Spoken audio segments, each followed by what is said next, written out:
Hello, my little Knights Radiant.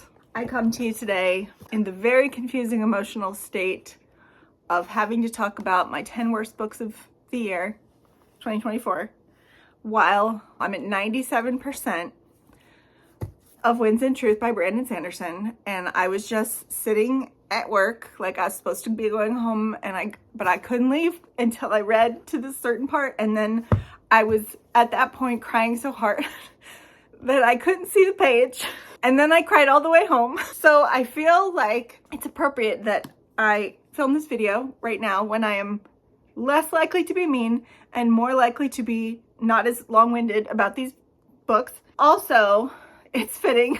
It might be my favorite book of 2025. I don't know, but if you can get me going like that, anyway, I'm gonna start crying.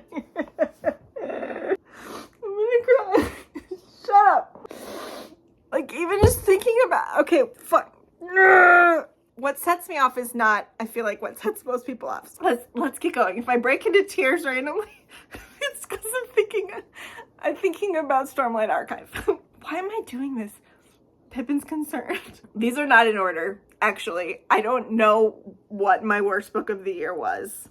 Do I? Do I know? I don't know.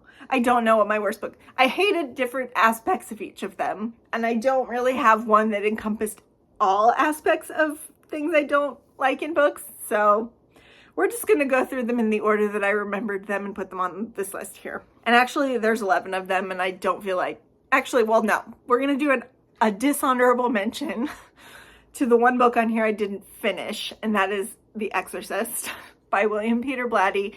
So this book, I don't even know if the story is to my liking or not, although my guess is no, because I think I'm beginning to not like possession stories for the most part. Although I did love Rosemary's Baby. That's not possession, though. That's not possession. That's about something else. I don't think I like possession stories. But why I hated this is because of the writing. I hated the writing more than I've hated the writing in almost any other book that I've ever read. I don't feel as bad about being mean to this one, even though I know that at least one of my followers loves this book to pieces. I'm so sorry. If you're still watching, I don't know, you might be mad at me because I once started your favorite book. I can't. It's not good. All right, now here's the top 10 that I actually finished. So first up is one I read early on in the year. I read this with Lindsay. It was a buddy read, and it was her first Omegaverse, and I'm so sorry, Lindsay. I really want you to read those fanfics that I sent you because that's what Omegaverse can do. When people give this book a good rating, I literally just sit there going, why? Pippin's bunny kicking Lily. I just looked over and there's this patch of drool on Pippin's elbow because he had it in Lily's mouth. Would you guys get out of here? I genuinely do not understand what people see in this book. It was the most dull, uninspired romance. First of all, the romance was just bleh. And it did that thing that I hate in romances where the characters lose their entire personality when they're having sex and they just become like porn versions of themselves and then they stop having sex and then they're characters again. It's just like, it's not that, no. I think this would have been a 3-star book for me though, without the Omegaverse stuff, but because it was in there and because it was such a terrible waste of it. Did you really just write this book because you're horny over the idea of a man's penis? I'm sorry. I'm glad I'm not monetized right now. Maybe I'll bleep that out. But like, what was the point? What was the point? For those of you unaware, I'm not going to tell you what Omegaverse is, but I will tell you that the reason I like reading it, at least some versions of it, is that it's very often used to stand in for marginalized identities. So writers often, especially fanfic writers, use it to explore class division and oppression and justice.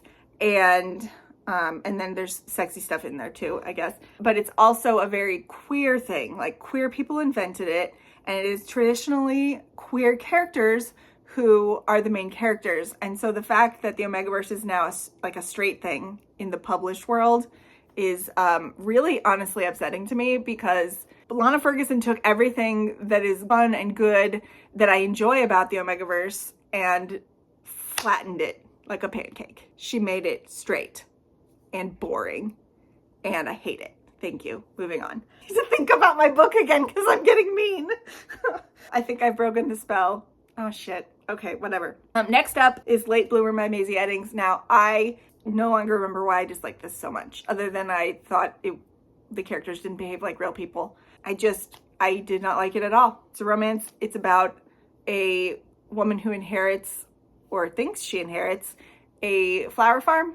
No, wait, sorry. It's about a woman who buys a flower farm, or thinks that she buys a flower farm, but it turns out the person who sold her the flower farm did not have the legal right to do so, and there's another person there who she ends up falling in love with who actually owns the flower farm.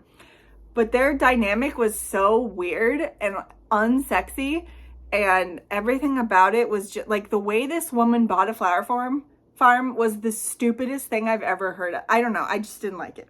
A Head Full of Ghosts by Paul Tremblay. This was a well done book. I know a lot of people love this book. And this is what I mean when I say I don't like possession stories, because whenever you get a certain type of horror, they're usually, because they elicit certain feelings and you can work with them in certain ways to tell certain types of stories, okay? Possession stories, they're often there to show discord and corruption and entropy in things that were formerly good and not pure necessarily, but like whole. And I just hate that. I hate it to my core. I hate that feeling. And most possession books and stories that I've read have had that feeling, and I hate it. So I gave this 2 stars. Moving on.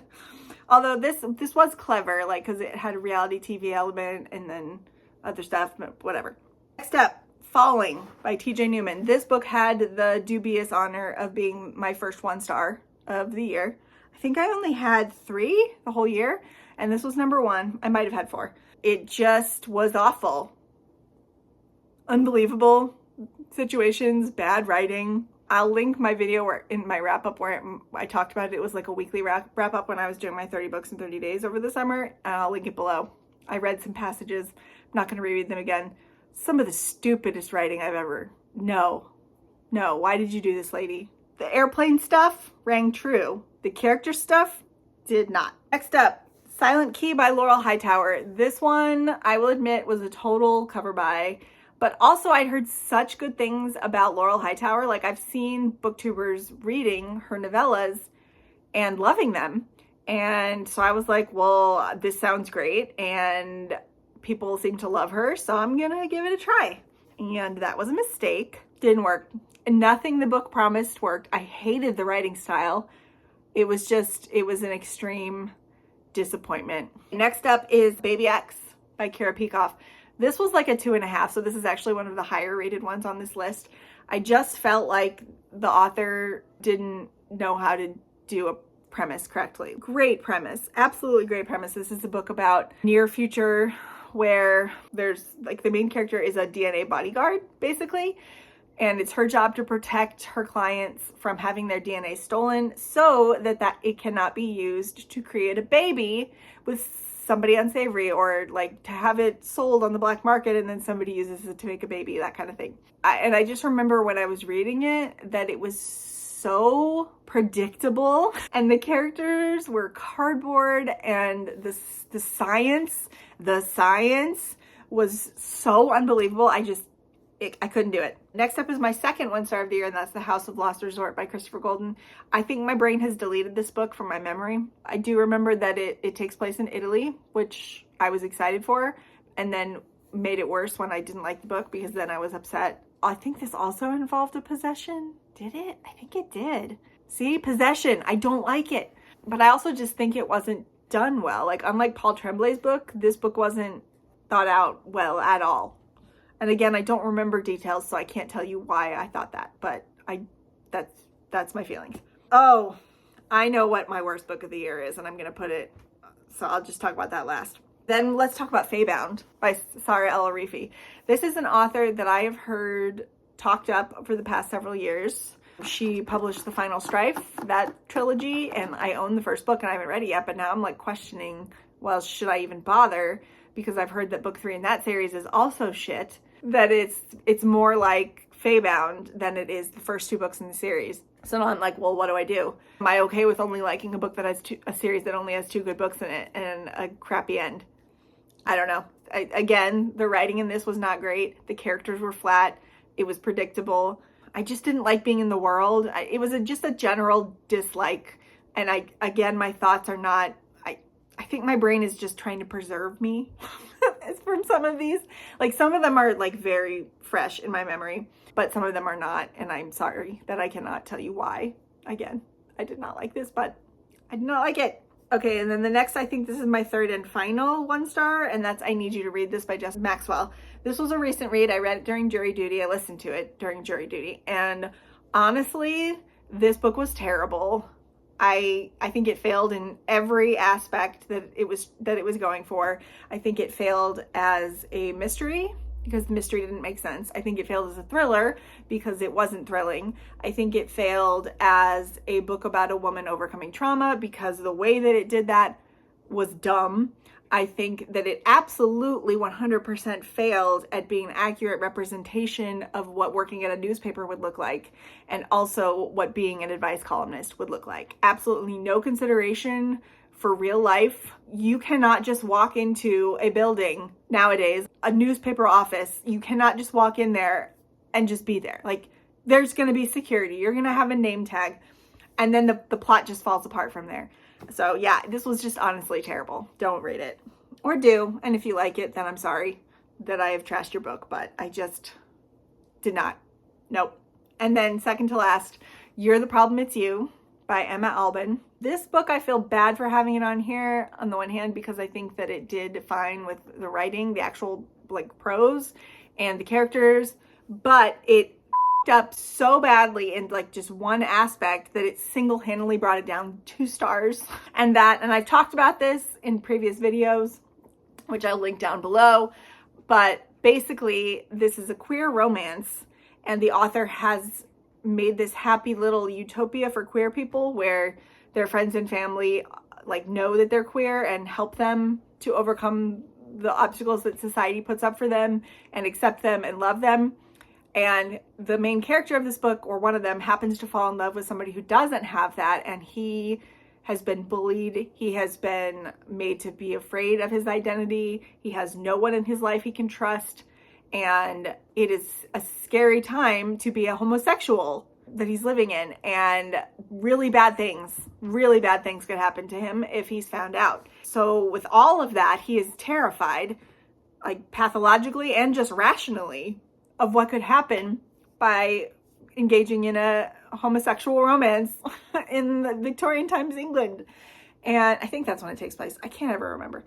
Instead of understanding this fear, our other main character blames him, calls him a coward, and never apologizes for not being there emotionally for him in his time of need. And the character is made to feel that his righteous, justified fear is wrong and bad.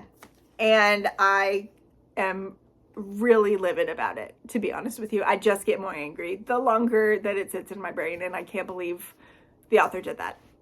What was she thinking? And last up is a book that inexplicably other people are loving, and I guess I can see why they do, but I think it's kind of an abomination. And it's very upsetting that it exists, because there is a world where this book was great, and it is not this world. And that's The Lost Story by Meg Schaefer. I've sold my copy. I no longer have any of these, if I ever had them to begin with. But I super sold this one like right away after I read it. Here's the deal. This is a portal fantasy, but it is also half contemporary fantasy, because we are with these 2 main characters who, when they were children, they were lost in the woods. When they were found in the woods, they seem to have grown, gotten stronger, become more healthy, blah, blah, blah. Well, spoilers. Now I'm going to spoil this, so if you don't want spoilers, go away. I'm not going to spoil everything, but a central premise of the book is obviously these 2 guys were lost in a portal fantasy, okay? And they came back, and one of them didn't remember it, and one of them did. That's all fine and good. But the problem here comes when they go, like the first half of the book, I was pretty into it. because I was like, oh, this is like such a clever idea that one of them remembers and the other doesn't. And they're clearly in love with each other, or they were in love with each other. And there's this added element of another character's sister being missing, and turns out she's in this other world. And all of that was good. All of that was fine. There were these annoying interludes that were like fairy tale-esque that were trying way too hard, just way too hard. They went over the line from being cute and charming to being saccharine and unbearable, in my opinion. So I didn't like those the whole book. But then halfway through the book, when they go back to the world is weird. It's like half-baked. We spend barely any time there. And then worst of all, we learn that these dumb idiot kids only spent 6 months. 6 months in this world. And if you haven't read the book, that's not going to mean anything to you that much. But they come back like different people. And the whole time, they manage to like basically get to know everyone in the country, and they rule, and they're so super influential, and they are so pivotal to this country that everyone, even though they spent 6 months there, everyone in this country like misses them actively, and it's just so out of proportion. When they go back, it's like, really? You spent 6 months there? That's it? 6 months is nothing. What was I doing 6 months ago? 6 months ago was June.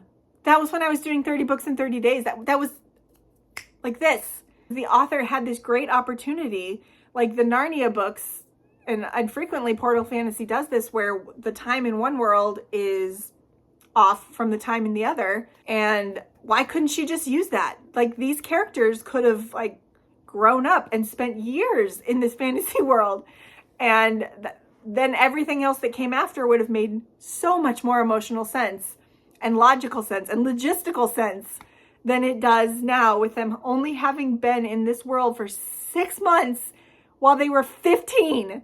Why? It just doesn't make sense. And it just ruined it for me. It ruined it. And it's so short. Like, nothing was earned.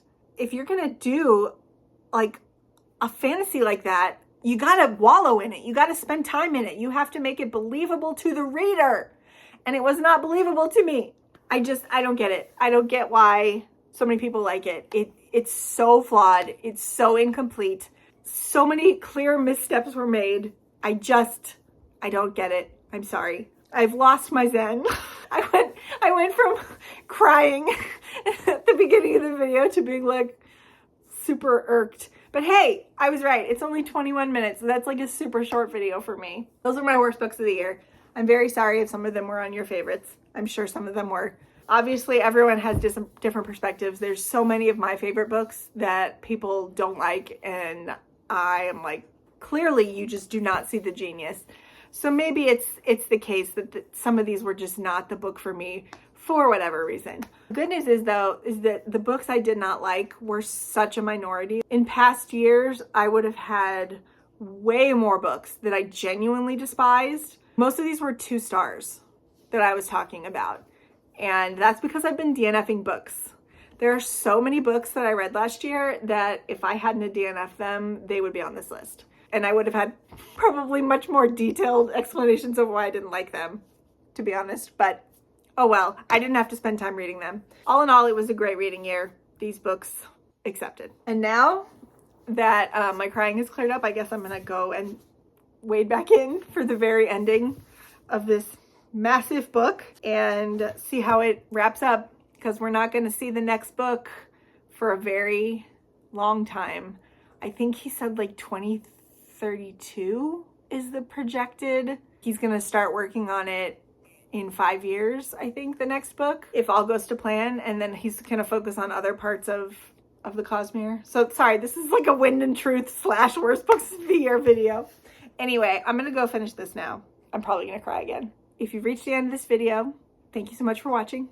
Please don't forget to leave me a like and subscribe if you haven't already. As always, down below there are links to my Goodreads, my Bluesky, my Amazon wishlist, my Go Buy Me a Coffee. That's it. Please tell me your worst books of the year. And if you can, be detailed. I love hearing people rag on books. I mean, if you're going to list one of my favorite ones, maybe be a little bit nice. But if you want to rag on one of my favorite ones, that's fine too. I like a rant. if you don't have anything else to say, please leave me a wolf for the fake mate. And I will see you in the next one. Okay, love you, bye.